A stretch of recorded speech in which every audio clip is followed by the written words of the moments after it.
ভালোবেসে বাসনা দাও না ধরা কেন বলো, দিন যাবে বিরহে মৌমাছিরা বলে গেল। ফাল্গুন হাওয়াতে ছন্ন ছাড়া দিশে হারা, আমি নেই সে দলে ফালতু ফ্লার্ট করে যারা।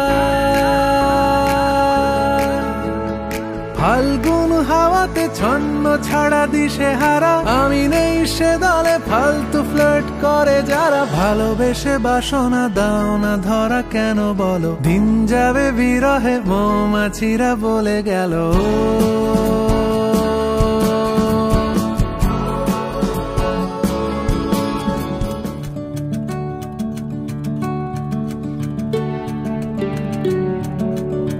কিল বিল সোসাইটি খুব অপেক্ষিত একটা ফিল্ম, বিশেষ করে 13 বছর পরে যখন একটা সিকুয়েল হয় তখন মানুষের কৌতূহল চরমে পৌঁছায়। সেটাই হয়েছে, কিল বিল সোসাইটি নিয়ে একটা দর্শকের কৌতূহল চরমে রয়েছে। আজকে তার প্রিমিয়ার, সো আমার মনে হয় আমার মতোই সমস্ত দর্শক বা সব দর্শকের মতো আমিও ভীষণ এক্সাইটেড। সৃজিতের সাথে এটা আমার ছবি ওয়াইজ, মানে ছবিতে গাওয়া এই তৃতীয়বার। এর আগে উজ্জয়িনীর সঙ্গে একটা ডুয়েট ছিল এবং আমার একটা সোলো ছিল চতুষ্কোণে, যেটা অ্যালবামে ছিল কিন্তু ছবিতে ছিল না। বাট এই ছবির ক্ষেত্রে এটা একটা ইম্পর্টেন্ট জায়গাতেই আমার গান যেটা গাওয়া সেটা আসছে। ছবিটাতে দেখার জন্য আমি নিজেও খুব এক্সাইটেড, মানে আমি ওয়েট করে আছি। হেমলক আমাদের সকলের খুব ভালো লেগেছিল, so I am really looking forward to kill bill society as well. And আমাদের যে গান, সেই গান অলরেডি প্রচুর ভালোবাসা পেয়েছে, প্রচুর বাচ্চা বাচ্চা ছেলেমেয়েরা অলরেডি রিল বানাতে শুরু করেছে কভার করে। So we all are very happy. হেমলকের কথা মনে পড়ছে, 2012-র কথা মনে পড়ছে। তখন I was just 2 films old, but যেভাবে মানুষ আনন্দ করে প্রত্যাবর্তনে সাড়া দিয়েছেন খুবই আশান্বিত লাগছে এবং মনে হচ্ছে যে মানুষ সেই ভালোবাসাটা আবার ফেরত দেবে আমাদের। খুব ভালো লাগছে। আজকে আমার সঙ্গে অ্যাঞ্জেলিনা জোলি থাকলে আরও ভালো লাগতো, কারণ ওনার জীবন থেকেই অনুপ্রাণিত ঘটনা, কিন্তু অ্যাঞ্জেলিনা আজকে আসতে পারেননি। আমার পছন্দের গান দুটো, একটা হলো ভালোবেসে বাসনা আর একটা 7 জন্মের পরিচয়। টেনশনের ব্যাপার নেই, পুরনো বন্ধুর সাথে নতুন করে দেখা হচ্ছে, আনন্দ করে সেটা নতুনভাবে দেখা হচ্ছে, সেটা সবসময় রিইউনিয়ন, সবসময় আনন্দের।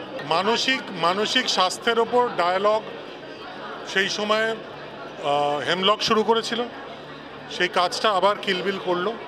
এবং যদিও সেটা নিয়ে বেশি হেমলকের ডিল করা হয়েছে, কিল বিল প্রধানত প্রেমের গল্প, প্রেমের ছবি, কিন্তু হেমলকের উল্লেখ আছে, হেমলকের মিশন স্টেটমেন্টের উল্লেখ আছে। আমরা হেমলক সোসাইটি একসঙ্গে দেখেছিলাম, আজকে কিল বিল সোসাইটি একসঙ্গে দেখবো, সো ভেরি এক্সাইটেড আর কি। হেমলকের ফ্যান হিসেবে আমার মনে হয় যে কোনো দর্শকই ভীষণ এক্সাইটেড হবে এই ছবিটা দেখার জন্যে। তো আমরাও একই রকমভাবে খুব অধীর আগ্রহে অপেক্ষা করে আছি দেখার জন্য। ট্রেলারটা দেখে মনে হচ্ছে অনেক কিছু দেখানো আছে, আবার অনেক কিছু লুকানো আছে। তো হ্যাঁ, অফকোর্স আই বিলিভ দ্যাট এই সৃজিত দা, পরম দা, SVF এই কম্বিনেশনটা দ্বিতীয়বার ফিরে, I think they will live up to expectations. I hope they will. I think they will exceed expectations এবং I am sure ভালো হবে। আমি ভীষণ এক্সাইটেড। খুব ভালো লাগছে। এখানে তো সাধারণত প্রিমিয়ার হয় না, এটা SVF সিনেমা যেটার দায়িত্বে নিয়ে এসছে আজকে, যেটা উদ্বোধন সেই হিসেবে আজ কিল বিল সোসাইটি, তার সাথে এইটা দুটো মিলে দারুণ ব্যাপার। এবং আমি ছবি দেখার জন্য অপেক্ষা করে আছি। সৃজিতের ছবি এবং এটা খুব ইন্টারেস্টিং, এবং এর মধ্যে পরম তো আছেই, তার সাথে কৌশানীর অভিনয় দেখার জন্য আমি অপেক্ষা করছি। খুব ওয়ার্ম ওয়েলকাম, আর নতুনভাবে রেনোভেট করে অন্যরকম একটা থিয়েটার এক্সপিরিয়েন্স হবে বলেই আমি শুনছি। সেটার জন্য আশা, ছবিটার জন্য আশা। All the best to the film. আর আশা করছি এখানে আরও ফুটফল হবে, আরও মানুষ এখানে এসে ছবি দেখবেন, ছবি ভালো লাগবে। All my best wishes. এই লোকটা তো অন্যরকম, অভিনয়টা অন্যরকম হবে নিশ্চয়ই ক্যারেক্টার অনুযায়ী। আর হেমলক তো আমার দেখার ছবি, কাজে সেখান থেকে টেক অফ করে এখন আরও পরিণতভাবে তার অভিনয় দেখব। এবং কৌশানী রয়েছে, কৌশানীও এখন অন্য ধরনের ছবিতে অভিনয় করছে। আমি তার জন্যেও আশা, সৃজিতের জন্যও আশা, সব মিলিয়ে I am waiting for the film.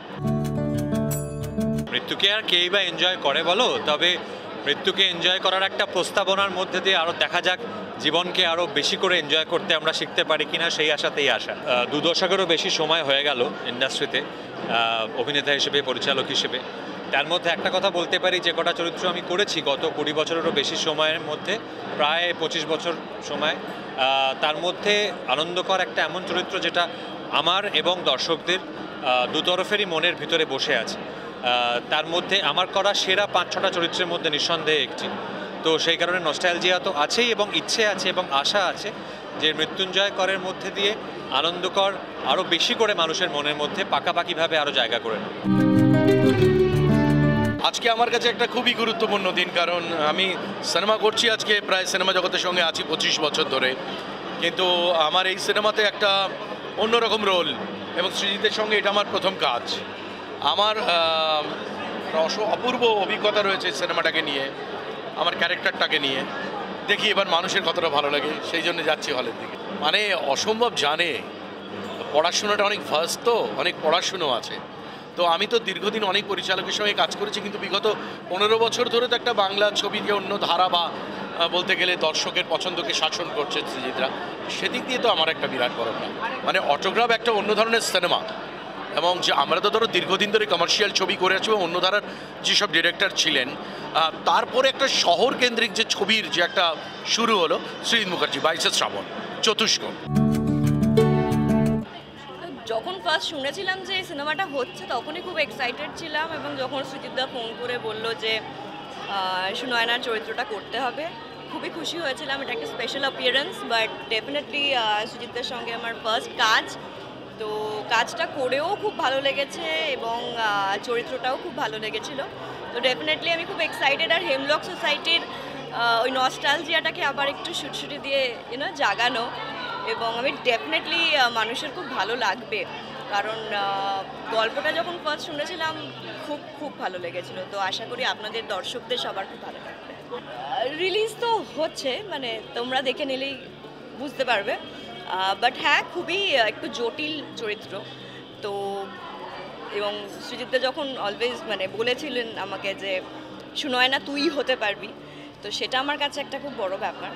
এবং শর্টগুলোর পরে যখন সৃজিতদা খুব ভালো ভালো বলতেন, সেটা তো আমার কাছে আরও একটা বড় পাওনা। তো overall experience was very good, এবং আশা করি মানে এবার দর্শকদের বলার অপেক্ষা, যে দর্শকদের কেমন লেগেছে সেটা সব থেকে বেশি ইম্পর্টেন্ট। ক্যামেরায় রানার সঙ্গে দেবপমের রিপোর্ট, এস নিউজ।